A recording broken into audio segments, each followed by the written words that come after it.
कैसे हैं आप सभी। उम्मीद करते हैं अच्छे होंगे। दोस्तों आज के इस नए वीडियो में बात करने वाले हैं सामाजिक विज्ञान के मॉडल सेट 4 के बारे में। और इसमें जो है ये मॉडल सेट है, इसमें जो है हिस्ट्री, ज्योग्राफी, इकोनॉमिक्स, पॉलिटी सभी का जो है मिक्स क्वेश्चन होगा। मॉडल सेट की तरह क्वेश्चन होगा और इसमें जो है 80 क्वेश्चन जो है देखने को मिलेगा इस वीडियो में। तो चलिए बने रहिएगा वीडियो के अंत तक।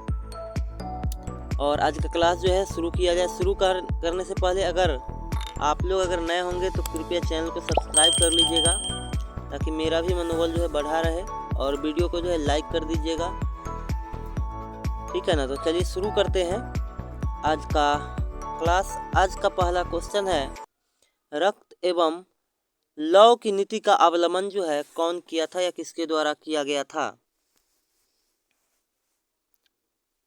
ठीक है ना। रक्त एवं लौ की नीति का अवलंबन जो है किसके द्वारा किया गया था, तो ये किया गया था जो है किसके द्वारा, बिस्मार्क साहब के द्वारा किया गया था, ठीक है ना। किसके द्वारा, बिस्मार्क साहब के द्वारा जो है किया गया था, ठीक है, बिस्मार्क साहब। ऑप्शन नंबर सी सही हो जाएगा ए का। अगले क्वेश्चन की ओर चलते हैं। क्वेश्चन नंबर 2 है, यूरोप का मरीज कहा जाता है, यूरोप का मरीज कहा जाता है तुर्की को। यूरोप का मरीज तुर्की को कहा जाता है, किसको, तुर्की को, तुर्की को। क्वेश्चन नंबर 3 है, 3 नंबर क्वेश्चन है, बोल्शेविक क्रांति हुई थी, तो बोल्शेविक क्रांति कब हुई थी, नवंबर 1917 में हुआ था। कब हुआ था, नवंबर 1917 में बोल्शेविक क्रांति जो हुई थी नवंबर 1917 में हुआ था, ठीक है ना, 1917 में। ऑप्शन नंबर जो है सी सही हो जाएगा। अगले क्वेश्चन की ओर चलते हैं। दास कैपिटल के लेखक जो है कौन है, तो दास कैपिटल के जो लेखक है ये है कार्ल मार्क्स है। दास कैपिटल के लेखक कौन, कार्ल मार्क्स।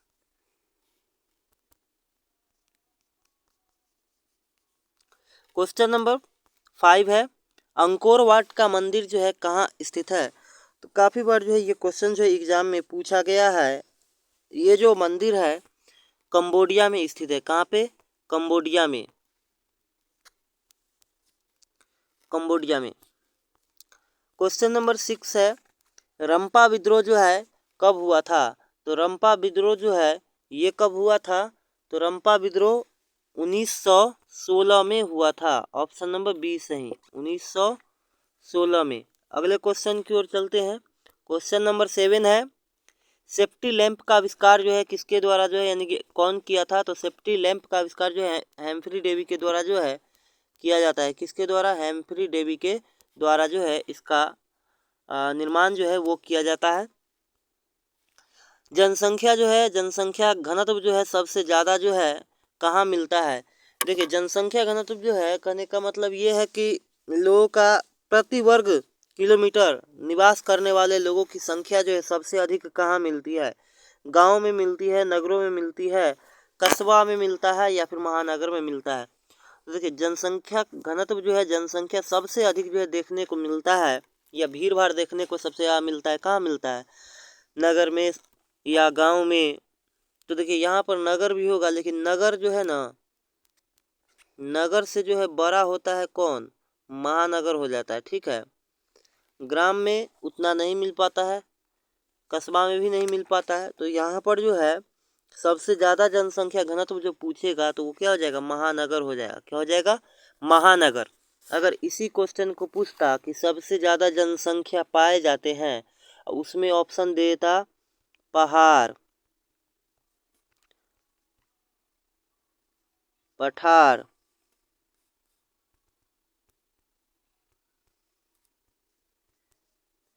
और मैदान, और लास्ट ऑप्शन देता इनमें कोई नहीं।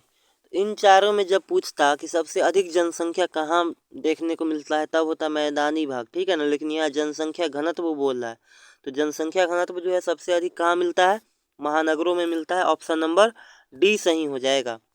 क्वेश्चन नंबर 9 है, गिरमिटिया मजदूर जो है बिहार के किस क्षेत्र से जो है बाहर ले जाए जाते थे, तो गिरमिटिया मजदूर जो है बिहार के पश्चिमी क्षेत्र से जो है बाहर ले जाए जाते थे। कहाँ से, बिहार के पश्चिमी क्षेत्र से जो है बाहर ले जाए जाते थे। पश्चिमी क्षेत्र से ले जाए जाते थे, ठीक है ना। बिहार के कौन से क्षेत्र से? पश्चिमी क्षेत्र से ले जाए जाते थे। अगले क्वेश्चन की ओर चलते हैं। क्वेश्चन नंबर 10 है। क्वेश्चन नंबर 10 कह रहा है गार्डन सिटी की अवधारणा जो है किसने विकसित की? तो ये एवेजेनर जो है, एवेजेनर हार्वर्ड के द्वारा जो है ये चीज़ गार्डन सिटी का अवधारणा जो है इनके द्वारा जो है डेवलप किया गया था, ठीक है ना। एवेजेनर हार्वर्ड जी के द्वारा।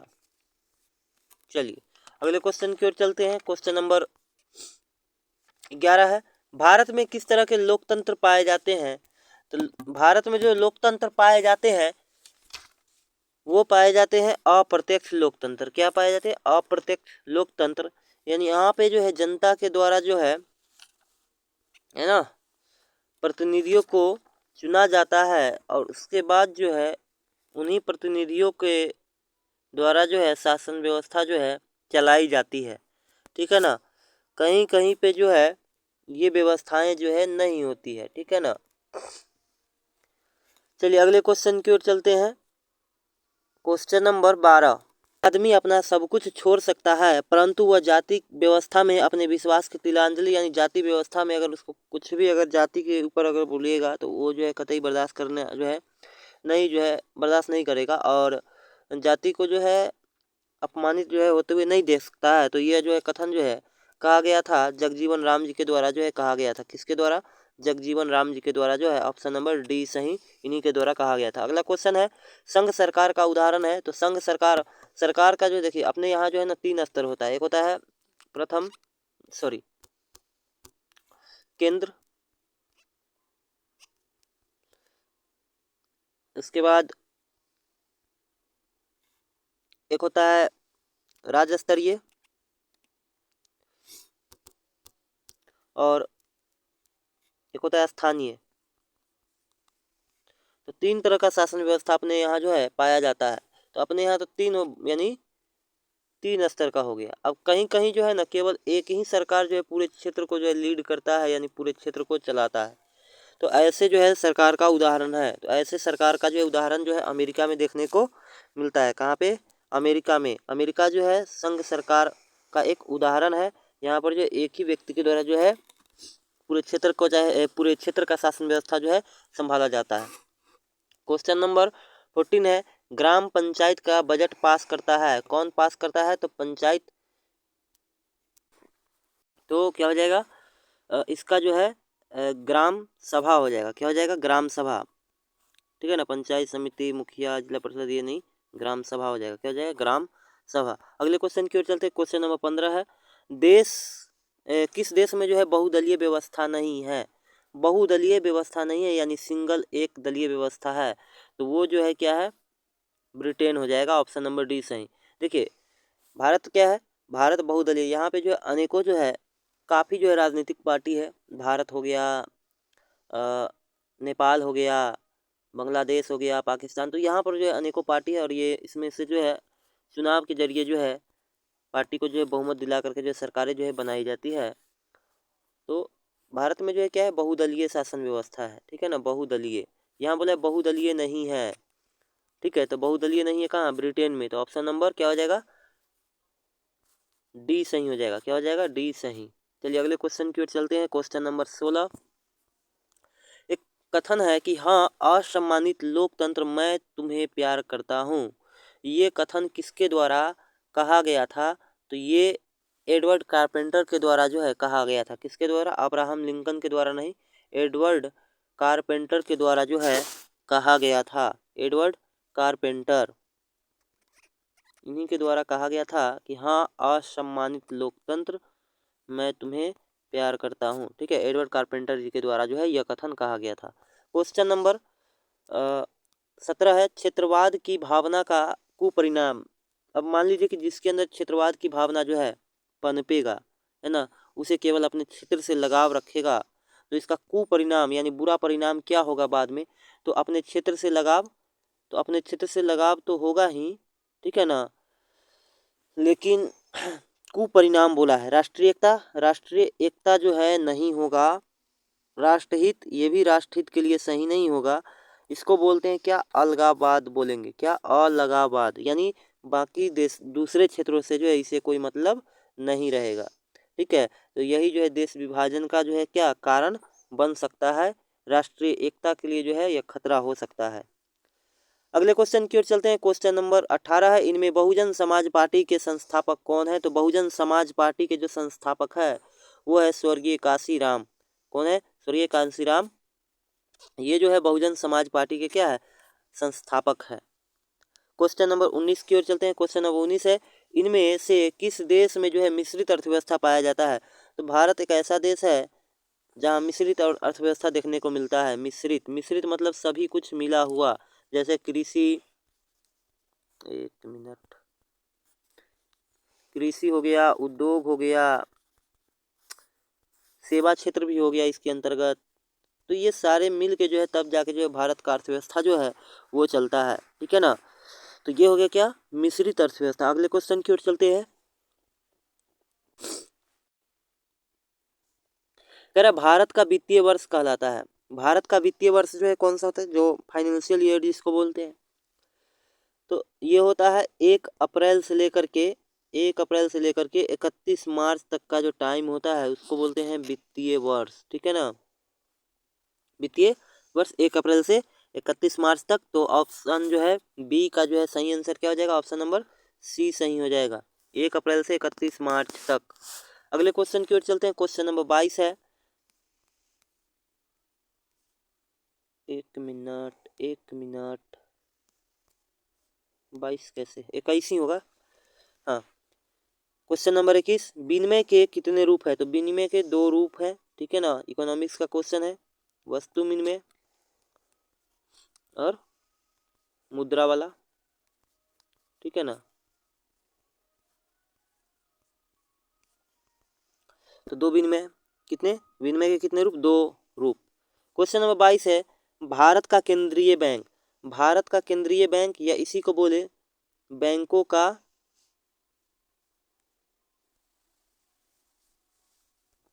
बैंक, या इसी को बोलते हैं केंद्रीय बैंक। तो कौन हो जाएगा? Reserve bank of India. ये बैंकों का बैंक है। रिजर्व बैंक ऑफ इंडिया का स्थापना जो है कब हुआ था? 1935 में हुआ था। कब हुआ था? 1935 में हुआ था। ठीक है, तो बैंकों का बैंक कौन किसे कहा जाता है? रिजर्व बैंक ऑफ इंडिया को, या केंद्रीय बैंक इसी को कहा जाता है। अगले क्वेश्चन की ओर चलते हैं। क्वेश्चन नंबर 23 है, किस क्षेत्र को जो है तृतीय क्षेत्र कहा जाता है? तो किस क्षेत्र को तृतीय क्षेत्र कहा जाता है? तो सेवा क्षेत्र को जो है ना तृतीय क्षेत्र कहा जाता है। देखिए, अर्थव्यवस्था के जो है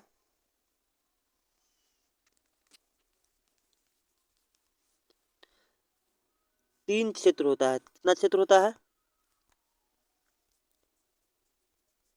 3 क्षेत्र होता है। एक होता है प्राथमिक,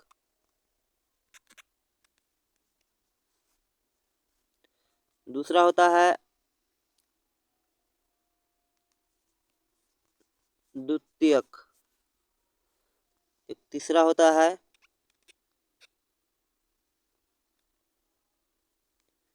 तृतीय। तो तृतीय 3 क्षेत्र होता है। ठीक है ना, तो प्राथमिक क्षेत्र में जो है ना कृषि आ जाता है। क्या आ जाता है? कृषि कार्य से संबंधित सभी कार्य, सभी कार्यों को, जैसे मछली पालन हो गया, पशुपालन हो गया, खेती बाड़ी हो गया, ये सारी चीज़ जो है प्राथमिक में आ जाएंगे। द्वितीय क्षेत्र में जो है क्या आएगा? उद्योग आएगा। क्या आएगा? उद्योग। तीसरे क्षेत्र में जो है सेवा क्षेत्र इसको बोलेंगे। तो सेवा क्षेत्र बोले तो क्या मतलब? इसमें परिवहन हो जाएगा, परिवहन। ठीक है ना, क्या हो जाएगा? तीसरी सेवा क्षेत्र में परिवहन हो जाएगा,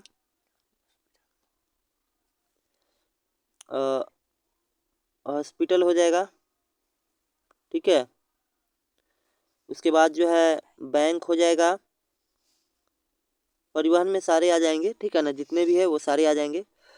उसके बाद जो है बैंक, परिवहन, उसके बाद स्कूल हो गया, ये सभी क्या हो जाएगा?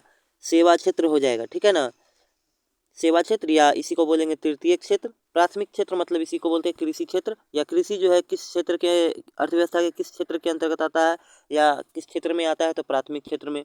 ठीक है ना, परिवहन, बैंक, ये अर्थव्यवस्था के किस क्षेत्र में आता है, तो सेवा क्षेत्र में या तृतीय क्षेत्र में। निर्माण से संबंधित चीजें जो है ये आता है कौन से क्षेत्र में, तो द्वितीय क्षेत्र में। चलिए अगले क्वेश्चन की ओर चलते हैं। क्वेश्चन नंबर 24 कह रहा है निम्नांकित में कौन बहुराष्ट्रीय कंपनी है। अब बहुराष्ट्रीय कंपनी क्या है ना कि एक ही कंपनी जो है एक से अधिक देशों में जो है अपना व्यापार जो है बिजनेस जो है वो कर रही होती है ना। वहाँ पे उसका कारखाना भी हो सकता है या फिर ना होगा तो उसका सामान जो है क्या होता है वहाँ पे जो है सप्लाई या फिर कह सकते हैं व्यापार जो है किया जाता है। तो एक से अधिक देशों में ऐसे व्यापार यानी एक ही चीज़ों का व्यापार करने वाली जो कंपनी होती है उसी को क्या बोलते हैं, बहुराष्ट्रीय कंपनी। तो देखिए यहाँ पर जो है ऑप्शन को देखते हुए चलना है। कोका कोला क्या केवल और केवल इंडिया में ही चलता है, नहीं, ये जो है सभी देश में, बाकी दूसरे देश में भी जो है मिलता है। फोर्ड मोटर्स यह भी जो है एक गाड़ी का जो है क्या हो गया, अ, गाड़ी का ब्रांड हुआ। ठीक है, उसके बाद जो है सैमसंग, तो सैमसंग भी जो है क्या है, केवल और केवल सैमसंग का फ़ोन इंडिया में ही मिलता है, नहीं, ये जो है बाकी दूसरे देश में मिलता है। तो चौथा ऑप्शन नंबर क्या है, इनमें सभी। तो इनमें सभी जो है ये सही आंसर हो जाएगा क्योंकि ये सारे जो है क्या है बहुराष्ट्रीय कंपनी है। अगले क्वेश्चन की ओर चलते हैं। क्वेश्चन नंबर 25 है। अगला क्वेश्चन कह रहा है भारत में जो है उपभोक्ता संरक्षण अधिनियम की घोषणा कब हुई थी। तो भारत में उपभोक्ता संरक्षण अधिनियम की घोषणा जो हुई थी ये हुई थी 1986 में हुई थी। ऑप्शन नंबर सी सही हो जाएगा। ठीक है, अगले क्वेश्चन की ओर चलते हैं। एक दिवस है उपभोक्ता संरक्षण, ये कब मनाया जाता है, 24 दिसंबर को मनाया जाता है। ठीक है ना, दिसंबर। अगले क्वेश्चन की ओर चलते हैं। क्वेश्चन नंबर 26 भारत का मानक ब्यूरो है, भारत का जो मानक ब्यूरो है वो कौन सा है, तो ये है भारत की प्रमुख मानकीकरण संस्थाएं, मानकीकरण संस्थाएं। ऑप्शन नंबर ए सही हो जाएगा। अगले क्वेश्चन की ओर चलते हैं। क्वेश्चन नंबर 27 है काली मृदा का दूसरा नाम। काली मृदा का जो दूसरा नाम है रेगुर मृदा है। ठीक है ना, इसी को जो है काली कपासी मृदा भी कहते हैं। ये मृदा जो होती है काली कपासी मृदा, ये कपास की खेती के लिए जो है उपयुक्त मानी जाती है, अच्छा होता है। ये मृदा जो है सबसे अधिक जो है महाराष्ट्र में देखने को मिलता है, महाराष्ट्र में। ठीक है, चलिए अगले क्वेश्चन की ओर चलते हैं। क्वेश्चन नंबर 28 है देश के बांधों को मंदिर किनके द्वारा कहा गया था। तो देश के बांधों को जो मंदिर कहे थे वो पंडित नेहरू के द्वारा जो है कहा गया था। क्वेश्चन नंबर 29 है देश के बांधों को किसने भारत, एक मिनट, दोनों तो एक ही है ना। अगला क्वेश्चन है 29 नंबर बिहार में कितने प्रतिशत भौगोलिक क्षेत्र में वनों का जो है फैलाव है। तो बिहार के भौगोलिक क्षेत्रों में जो वनों का फैलाव है वो मात्र और मात्र कितना है, 7% ही है। अगले क्वेश्चन की ओर चलते हैं। क्वेश्चन नंबर 30 है सीमेंट उद्योग का प्रमुख कच्चा माल है। तो सीमेंट उद्योग का जो है प्रमुख कच्चा माल जो है चूना पत्थर हो जाएगा। ये जो है बॉक्साइट जो है किसके लिए हो जाएगा, एल्युमिनियम के लिए हो जाएगा। लोहा के लिए क्या हो जाएगा, लोहा उद्योग के लिए तो यहाँ पर जो है हेमेटाइट मैग्नेटाइट जो है ये हो सकता है। ठीक है ना, या हाँ ये हो जाएगा। और यहाँ पर जो सीमेंट उद्योग के लिए क्या हो जाएगा, चूना पत्थर। चलिए अगले क्वेश्चन की ओर चलते हैं। क्वेश्चन नंबर 31 है यूरेनियम का प्रमुख उत्पादक स्थल है। तो यूरेनियम का जो प्रमुख उत्पादक स्थल है वो है जादूगोड़ा। कहाँ पे है, जादूगोड़ा जो है, ये ऑप्शन नंबर डी सही हो जाएगा। देखिए ये सारे क्वेश्चन जो है बहुत इजी क्वेश्चन है। इससे पहले मैंने जो है इसका जो है फुल वीडियो जो है यानी क्लास बाय क्लास जो है और चैप्टर बाय चैप्टर जो है मैंने वो करा दिया है। तो आप जाके हमारे चैनल पे उस वीडियो को भी देख सकते हैं। ठीक है ना, तो वहाँ से जो है बहुत सारा क्वेश्चन जो है मैच कर रहा है, एकदम वही क्वेश्चन सब आएगा। ठीक है ना, तो आप इसको जो है देख सकते हैं या फिर उस क्लास को भी देख सकते हैं। चलिए अगले क्वेश्चन की ओर चलते हैं। 32 नंबर क्वेश्चन है कि झूम खेती भारत के जो है किस क्षेत्र में की जाती है। तो झूम खेती, देखिए झूम खेती जो है ना ये ज़्यादातर जो है पर्वतीय भागों में किया जाता है। झूम खेती किसको बोलते हैं, या इसी को जो है घुमंतू कृषि भी बोलते हैं या पोडू कृषि भी इसी को बोलते हैं। ठीक है ना, क्वेश्चन नंबर 32 का जो सही आंसर हो जाएगा पूर्वी उत्तरी भाग में यानी पूर्वोत्तर भाग में। कौन से भाग में, पूर्वोत्तर भाग में झूम खेती का अन्य नाम होगा स्थानांतरित स्थानांतरित कृषि, इसी को बोलते हैं घुमंतू कृषि, पोडू कृषि। इस तरीके से, एक मिनट, पोडू गलत है, पोडू कृषि। तो इस तरीके से अनेकों इसका नाम है, अलग अलग क्षेत्र में जो है अलग अलग नामों से जानते हैं।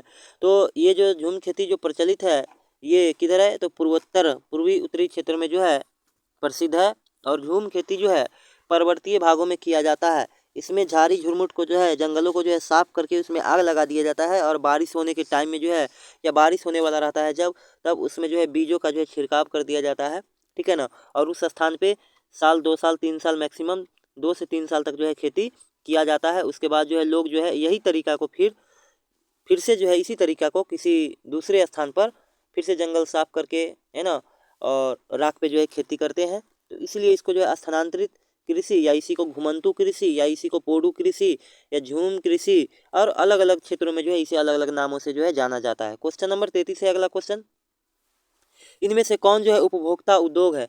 तो उपभोक्ता उद्योग जो है कौन है, तो देखिए यहाँ पर पेट्रो रसायन नहीं होगा, लौह इस्पात नहीं होगा, चित्रनन लोकोमोटिव नहीं होगा। उपभोक्ता उद्योग जो है क्या हो जाएगा, चीनी हो जाएगा। क्या हो जाएगा, चीनी, ठीक है ना। अगले क्वेश्चन की ओर चलते हैं। क्वेश्चन नंबर 34 है, रेलवे वर्कशॉप जो है कहाँ स्थित है, तो रेलवे वर्कशॉप जो है जमालपुर में स्थित है। ऑप्शन नंबर ए सही हो जाएगा, जमालपुर, ठीक है ना। तो ऑप्शन नंबर ए सही, 34 का ए सही। क्वेश्चन नंबर 35 है, संजय गांधी जैविक उद्यान बिहार राज्य के जो है किस नगर में है, तो ये बोध गया में है, नहीं है, पटना में है, हाँ पटना में है, पटना में है, ठीक है ना। कहाँ पे है, पटना में, ऑप्शन डी सही हो जाएगा, ठीक है ना। बिहार शरीफ राजगीर में नहीं है। संजय गांधी जैविक उद्यान जो पटना का चिड़ियाघर है ना, उसी का क्या है, नाम है। अगले क्वेश्चन की ओर चलते हैं। क्वेश्चन नंबर 36 है, हैस्यूर विधि में बालू हैस्यूर विधि में सॉरी ढालू हिस्सा दिखाई जाती है, ढाल वाले हिस्सा को जो है दिखाया जाता है। हैस्यूर विधि में ढाल वाले हिस्सा को किस रंग से जो है दिखाया जाता है, ये बताना है। तो ये काला रंग से बताया जाता है, ठीक है ना, काला। अगले क्वेश्चन की ओर चलते हैं। क्वेश्चन नंबर 37 है, संचार का सबसे लोकप्रिय साधन क्या है, तो संचार का जो सबसे लोकप्रिय साधन है वो है मोबाइल फ़ोन। क्या है, मोबाइल फ़ोन हो जाएगा, ठीक है ना। वॉकी टॉकी ये सभी के पास नहीं होता है, रेडियो भी सभी के पास नहीं होता है, सार्वजनिक टेलीफोन, है ना। तो सार्वजनिक तो ये तो सभी के लिए हो गया, तो ये नहीं होगा, है ना। सबसे लोकप्रिय जो साधन है वो क्या है, मोबाइल फ़ोन हो जाएगा। ऑप्शन नंबर बी सही, ऑप्शन नंबर बी सही। क्वेश्चन नंबर 37 का। चलिए 38 नंबर क्वेश्चन है, बाढ़ क्या है, तो बाढ़ एक जो है नीचे ऑप्शन के अकॉर्डिंग बताना है, मानव जनित आपदा है या सामान्य आपदा है या फिर प्राकृतिक आपदा है। तो बाढ़ देखिए, बाढ़ एक प्राकृतिक आपदा है, सामान्य आपदा नहीं है। बाढ़ जब आता है तो बहुत नुकसान होता है, ठीक है ना, ये नॉर्मल आपदा नहीं है कोई। उसके बाद मानव जनित, ये मानव के द्वारा नहीं आता है, ये प्राकृतिक रूप से जो है आता है, ठीक है ना। हाँ, बांध बना करके जो है बाढ़ के प्रभाव को जो है कम किया जा सकता है, ये हो सकता है, लेकिन बाढ़ जो है मतलब कि क्या है ये, तो बाढ़ जो है एक प्राकृतिक आपदा है। अगले क्वेश्चन की ओर चलते हैं। क्वेश्चन नंबर 39 है, बाढ़ के समय निम्नलिखित में से किस स्थान पर जाना चाहिए। जब बाढ़ आएगा मान लीजिए, तो उस समय में जो है किस स्थान पे जाना जो है अच्छा होगा या सेफ रहेगा। तो गांव के बाहर, जहाँ है उसी स्थान पर, तो जहाँ है उसी स्थान पर बाढ़ नहीं आ रहा है तभी ना रहिएगा, बाढ़ आ गया तो वहाँ थोड़ी रहिएगा, खेतों में। तो सबसे बढ़िया जो है ना, यहाँ पर जो ऑप्शन दिख रहा है वो दिख रहा है कि ऊंची भूमि वाले स्थान पे जाना चाहिए। कहाँ पे, जिस भूमि का या फिर जो स्थान ऊंचाई हो, है ना, ऊंचाई पर स्थित हो, वहाँ पे जाना चाहिए, ऊंची भूमि पे, ठीक है ना। ऊंचाई वाले हिस्से पे, ऊंचाई वाले क्षेत्रों में जो है जाना चाहिए, ताकि पानी जो है ना पहुँच सके। सूखे से बचाव का एक तरीका बताना है, तो सूखे से बचाव का एक तरीका है वर्षा जल का संग्रहण करना।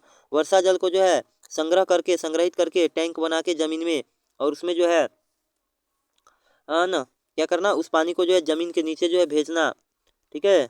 उस पानी को जमीन के नीचे भेजना, जिससे क्या करेगा, वाटर लेवल को यह बढ़ाएगा, जल स्तर को जो है ऊपर करेगा। तो इससे जो है सूखा जो है बचा जा सकता है। अगले क्वेश्चन की ओर चलते हैं। क्वेश्चन नंबर ये खत्म हो गया है, अब दूसरा सेट इसी में शुरू कर रहे हैं। 40 क्वेश्चन का सेट था ये। बाकी आप लोगों को वहाँ पे जो है 70 क्वेश्चन पूछा जाएगा, ठीक है ना। 80 क्वेश्चन पूछा जाएगा, 70 तो 12th वालों को पूछा जाता है। 80 क्वेश्चन पूछा जाएगा, 80 में से जो है 40 करना होगा, ठीक है। तो यहाँ पर एक 40 जो है 40 क्वेश्चन का एक सेट मैंने बनाया था, तो वो खत्म हो गया। अब दूसरे सेट की ओर चलते हैं। करा यंग यूरोप नामक जो संस्था है उसका जो गठन किया गया था, उस संस्था का गठन किसके द्वारा किया गया था, यंग यूरोप नामक संस्था का। तो यंग यूरोप नामक संस्था जो है इसका जो गठन किया गया था मेजनी के द्वारा किया गया था। किसके द्वारा का किया गया था, मेजनी के द्वारा। ऑप्शन जो है क्या हो जाएगा, सी सही हो जाएगा, ऑप्शन नंबर सी सही हो जाएगा, मेजनी। क्वेश्चन नंबर 2 है, क्वेश्चन नंबर 2 है कि हंगरी की राजधानी जो है, हंगरी की राजधानी बताना है। तो हंगरी की राजधानी जो है ये क्या था, बुडापेस्ट। हंगरी की राजधानी कहाँ है, बुडापेस्ट, टूथपेस्ट नहीं, बुडापेस्ट। कार्ल मार्क्स का जन्म कहाँ हुआ था, कार्ल मार्क्स का जन्म जो है कहाँ हुआ था, तो कार्ल मार्क्स का जो जन्म हुआ था ये हुआ था जर्मनी में हुआ था। कहाँ पे हुआ था, जर्मनी में। मार्क्स पहनने वाला ना समझ लीजिएगा, नहीं तो बस हो जाएगा गड़बड़। कार्ल मार्क्स मतलब कार्ल मार्क्स, ठीक है ना, ऐसा नहीं कि मार्क्स पहनने वाला समझ लीजिएगा। अगले क्वेश्चन की ओर चलते हैं, काला मार्क्स ना कह दीजिएगा। क्वेश्चन नंबर 4 है द हिस्ट्री ऑफ लॉज नामक the history of laws of Vietnam जो पुस्तक है इसके लेखक कौन है, तो इसके लेखक जो है फाउन बोई चाउ। कौन है, फाउन बोई चाउ। चलिए अगले क्वेश्चन की ओर चलते हैं। क्वेश्चन नंबर 5 है महात्मा गांधी ने नमक कानून किस दिन भंग किया था, तो नमक कानून जो है तोड़ा गया था, कब तोड़ा गया था, दांडी यात्रा के द्वारा तोड़ा गया था, लेकिन कब तोड़ा गया था, तो नमक कानून जो तोड़ा गया था 6 अप्रैल 1930 को। कब, 6 अप्रैल 1930 को जो है नमक बना करके जो है गांधी जी ने नमक कानून को तोड़ा था। चलिए अगले क्वेश्चन की ओर चलते हैं। क्वेश्चन नंबर 6 है चौरी चौरा हत्याकांड जो है कब घटित हुआ था, तो चौरी चौरा हत्याकांड जो ये हुआ था ये कब हुआ था, तो ये हुआ था 5 फरवरी 1922 को। 5 फरवरी 1922 को जो है चौरी चौरा जो है ये अभी जो है कहाँ है, वर्तमान में गोरखपुर में स्थित है। चौरी चौरा जगह कहाँ है, गोरखपुर में, गोरखपुर में जो है स्थित है। अगले क्वेश्चन की ओर चलते हैं। क्वेश्चन नंबर 7 औद्योगिकरण की प्रक्रिया सबसे पहले कहाँ शुरू हुई, तो औद्योगिकरण की प्रक्रिया सबसे पहले जो शुरू हुई थी ये हुई थी कहाँ पे, कहाँ शुरू हुई थी, तो औद्योगिकरण की प्रक्रिया जो है सबसे पहले जो है इंग्लैंड में शुरू हुआ था, ठीक है ना, इंग्लैंड में। अगले क्वेश्चन की ओर चलते हैं। क्वेश्चन नंबर 8 आधुनिक शहरों का उदय हुआ था सबसे पहले, तो लंदन है ना, कहाँ पे, लंदन कह सकते हैं, लंदन। लंदन जो है आधुनिक शहरों के रूप में जो है इसका जो है क्या हुआ था, उदय हुआ था। तो 8 का जो सही आंसर हो जाएगा वो बी हो जाएगा। अगले क्वेश्चन की ओर चलते हैं। क्वेश्चन नंबर 9 है, क्वेश्चन नंबर 9 है गिरमिटिया मजदूर किसे कहते हैं, तो गिरमिटिया मजदूर जो है ना ये अनुबंधित मजदूर को जो है गिरमिटिया मजदूर कहा जाता था। क्या, अनुबंधित मजदूर को जो है गिरमिटिया मजदूर कहा जाता था। अगले क्वेश्चन की ओर चलते हैं। क्वेश्चन नंबर 10 है विश्व में सर्वप्रथम मुद्रा की शुरुआत कहाँ हुआ था, तो मुद्रा नहीं है, मुद्रण होगा, ठीक है ना, मुद्रण। तो मुद्रण का जो है यानी प्रिंटिंग का, छपाई का शुरुआत जो है सबसे पहले जो है कहाँ हुआ था, तो ये हुआ था चाइना में हुआ था, चीन में हुआ था, ठीक है ना, ऑप्शन सी सही। अगले क्वेश्चन की ओर चलते हैं। क्वेश्चन नंबर 11 है भारत में कहाँ औरतों के लिए जो है आरक्षण की व्यवस्था है, तो भारत में जो है औरतों के लिए जो आरक्षण की व्यवस्था है ये देखने को मिलता है कहाँ पे, तो पंचायती राज संस्थाएं में, ऑप्शन डी सही। अगले क्वेश्चन की ओर चलते हैं। संघ राज्य की विशेषता नहीं है, तो संघ राज्य की विशेषता नहीं है, तो संघ राज्य का विशेषता क्या नहीं है, तो ये जो है शक्तियों का विभाजन। संघ राज्य जहाँ पे होता है वहाँ पे शक्तियों का विभाजन नहीं होता है, ठीक है ना। अब जैसे अपने यहाँ पर जो है शासन के जो है त्रिस्तरीय स्वरूप देखने को मिलते हैं, तो इसमें जो है नीचे से ऊपर तक जो है शक्तियों का विभाजन किया गया है। लेकिन संघ राज्य में जो है इसका जो है विभाजन नहीं, शक्तियों का विभाजन नहीं होता है, एक ही लोगों के द्वारा जो है सारी चीज़ों को जो है लीड किया जाता है, समवर्ती सूची में रखा जाता है। तो समवर्ती सूची में जो है केंद्र और राज्य दोनों का विषय है, तो दोनों रखा जाता है। तो यहाँ पर जो है केंद्र और राज्य दोनों मिलकर जो है कानून बनाते हैं, ऑप्शन नंबर बी सही हो जाएगा, केंद्र और राज्य दोनों। अगले क्वेश्चन की ओर चलते हैं। हाँ, यहाँ पर अगर राज्य बोलता तो इसके लिए राज्य सूची हो जाएगा, राज्य सूची के लिए राज्य सूची, ठीक है ना, राज्य के लिए, केंद्र के लिए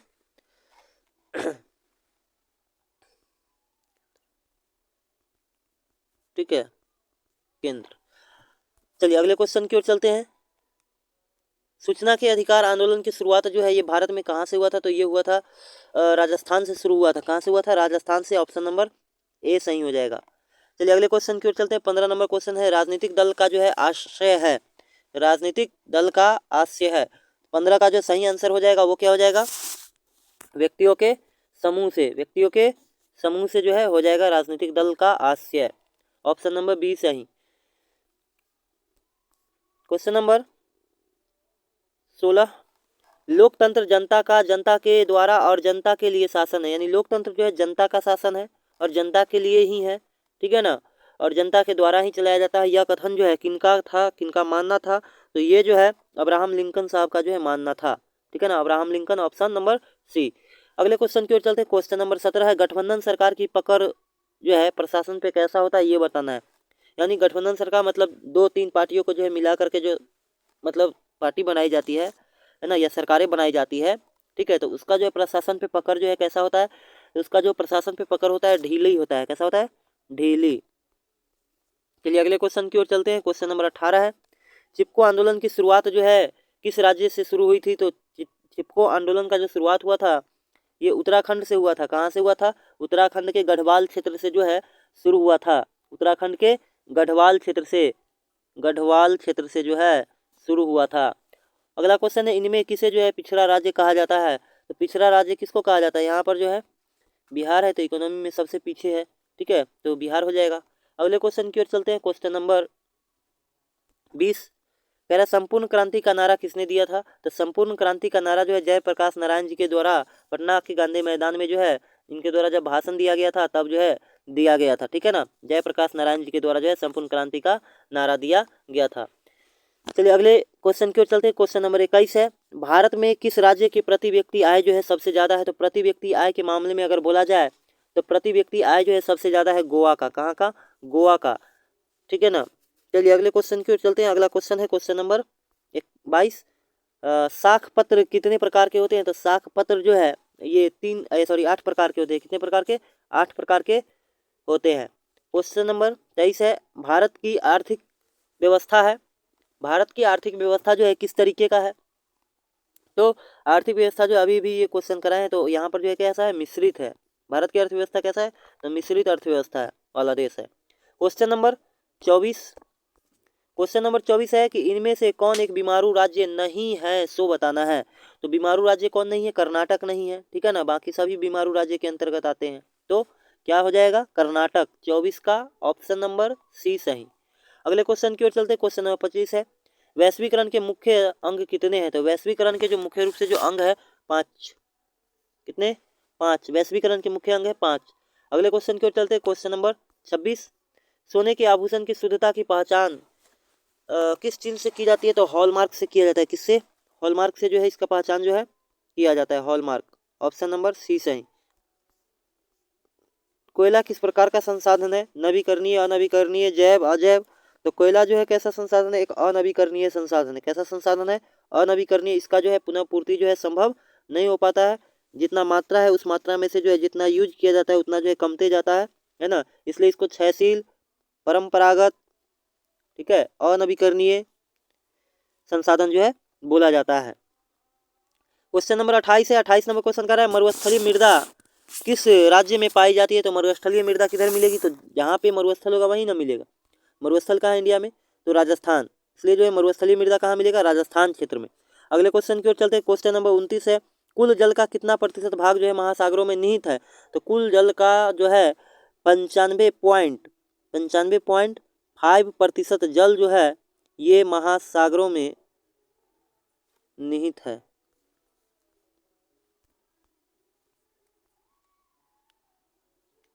एक मिनट, 95 नहीं होगा, ठीक है ना, क्या हो जाएगा? 96.6% जो जल है महासागरों में निहित है। अगले क्वेश्चन की ओर चलते हैं। क्वेश्चन नंबर 30 है, भारत का राष्ट्रीय पक्षी क्या है? मोर। अगले क्वेश्चन की ओर चलते हैं। किस राज्य में जो है खनिज तेल का विशाल भंडार जो है स्थित है या मिलने की जो है संभावना है, या सबसे अधिक जो है तेल कहाँ मिल सकता है भारत में, तो असम क्षेत्र में। असम में जो है खनिज तेल के जो है विशाल भंडार जो है होने की संभावना है। 32 नंबर क्वेश्चन है, निम्नलिखित में जो है खरीफ फसल कौन है ये बताना है, तो यहाँ पे गेहूं क्या हो गया? रबी हो गया, सरसों भी रबी हो गया, मटर भी रबी हो गया, चावल क्या है? खरीफ फसल है एक, इसलिए चावल हो जाएगा यहाँ पे, ऑप्शन नंबर सी सही हो जाएगा। अगला क्वेश्चन है नागपुर सड़क योजना के अंतर्गत सड़कों को बांटा गया है कितने भागों में बांटा गया? 4 भागों में बांटा गया है। नागपुर सड़क योजना के अंतर्गत सड़कों को 4 भागों में बांटा गया है। 34 नंबर क्वेश्चन है बिहार में नहरों द्वारा सर्वाधिक सिंचाई किस जिले में होती है? तो बिहार में नहरों के द्वारा जो है सबसे अधिक जो है सिंचाई जो है रोहतास में होता है, ठीक है ना। तभी तो चावल का खेती जो है इधर सबसे ज़्यादा होता है बिहार में, चावल, ठीक है। 35 नंबर क्वेश्चन है भारत में सबसे पहला जो है सीमेंट कारखाना कहाँ पे लगाया गया था? तो भारत में सबसे पहला सीमेंट कारखाना जो है ये चेन्नई में लगाया गया था। कहाँ लगाया गया था? चेन्नई में, चेन्नई। अगले क्वेश्चन की ओर चलते हैं। क्वेश्चन नंबर 36 है हैस्यूर विधि में उच्चावच निरूपण से संबंधित नहीं है। क्या नहीं है? तो यहाँ पर जो है छोटी रेखाएं संबंधित है, महीन रेखाएं ये भी संबंधित है, खंडित रेखाएं ये भी संबंधित है इससे, लेकिन मोटी रेखाएं जो है ये संबंधित नहीं है। तो ऑप्शन नंबर बी जो है सही हो जाएगा, क्योंकि ये जो है हैस्यूर विधि में नहीं होता है, ठीक है ना। और तो ऑप्शन नंबर बी मोटी रेखाएं जो है सही हो जाएगा, ठीक है। क्वेश्चन नंबर 37 कह रहा है निम्न में से कौन मानव जनित आपदा है जो मानव के द्वारा लाया जा सकता है? ठीक है, तो सांप्रदायिक दंगे मानव जनित आपदा है, ठीक है। और आतंकवाद भी क्या है? तो मानव जनित आपदा है। महामारी, कुछ महामारी ऐसे होते हैं जो मानवीय क्रियाविधि के द्वारा या मानव के द्वारा जो है जानबूझ के भी लाया जाता है, ठीक है ना। तो यहाँ पर जो है तीनों ऑप्शन को देखने से पता चल रहा है कि इनमें क्या हो जाएगा? सभी। इसलिए 37 नंबर का जो है क्या बोले मानव जनित आपदा ना। तो देखिए यहाँ पर जो है ना ऑप्शन थोड़ा सा मिसिंग है, यही दोनों हो सकता है, ठीक है। आतंकवाद तो होगा ही होगा, सांप्रदायिक दंगे भी होगा, तो ये दोनों ही होगा, ठीक है। ये दोनों गलत हो जाएगा। चलिए अगले क्वेश्चन की ओर चलते हैं। क्वेश्चन नंबर 38 है इनमें से कौन जो है प्राकृतिक आपदा नहीं है? प्राकृतिक आपदा नहीं है मतलब मानव जनित आपदा है, तो कौन होगा? आतंकवाद होगा, ठीक है ना, आतंकवाद। बाकी सभी तो क्या है? प्राकृतिक आपदाएं हैं, ये भी है, भूकंप, बाढ़, सुनामी। आतंकवाद जो है क्या है? तो प्राकृतिक आपदा नहीं है, मानव जनित आपदा है। 39 नंबर क्वेश्चन है निम्नलिखित में कौन जो है प्राकृतिक आपदा है? तो प्राकृतिक आपदा कौन है? आग लगना, भूकंप, बम विस्फोट, रासायनिक दुर्घटना। तो सबों को छोड़ करके यहाँ पर जो है प्राकृतिक आपदा जो है ये भूकंप हो जाएगा, ऑप्शन नंबर सी सही। अगले क्वेश्चन की ओर चलते हैं। क्वेश्चन नंबर 40 और अंतिम क्वेश्चन, बिहार का कौन सा क्षेत्र जो है बाढ़ग्रस्त क्षेत्र है? तो बिहार का कौन सा क्षेत्र बाढ़ग्रस्त है? तो बिहार का जो है उत्तरी क्षेत्र जो है सबसे अधिक जो है बाढ़ प्रभावित क्षेत्र है, बाढ़ग्रस्त क्षेत्र है ना। और बिहार में जो है जो बाढ़ आता है किसके वजह से आता है? तो कोसी नदी की वजह से। इसलिए जो है कोसी नदी को जो है क्या बोला जाता है? बिहार का शोक बोला जाता है। तो चलिए आज के क्लास में इतना ही, और एक सेट और करवाएंगे जिसमें जो है 80 से 120 क्वेश्चन होंगे और एसएसटी का फुल ऑब्जेक्टिव जो है कंप्लीट हो जाएगा। अगर इतना क्लास आप कर लीजिएगा तो यकीन मानिए बहुत अच्छा जो है बोर्ड में नंबर जो आपको अंक जो है प्राप्त होंगे, ठीक है ना। जब लिख के आइएगा वहाँ ना अच्छा से, तब जाके जो है 80 नंबर तो आसानी से या इससे ज़्यादा ही मिलेगा, अगर ढंग से अगर ऑब्जेक्टिव अगर याद कर लेते हैं तो, ठीक है। तो एक सेट जो है इसका और कराएंगे, ये चौथा वीडियो था, ठीक है। तो चलिए फिर मिलेंगे नेक्स्ट वीडियो में, और सेशन अच्छा लगा होगा तो वीडियो को लाइक कर दीजिएगा एंड दोस्तों में शेयर कर दीजिएगा। और जो लोग नए होंगे कृपया चैनल को सब्सक्राइब कर दीजिएगा ताकि मेरा भी मनोबल जो है बढ़ता रहे और इस तरीके से जो है आपके लिए जो है वीडियो लाते रहें। तो चलिए मिलेंगे फिर कल के वीडियो में, तब तक के लिए जय हिंद, वंदे मातरम।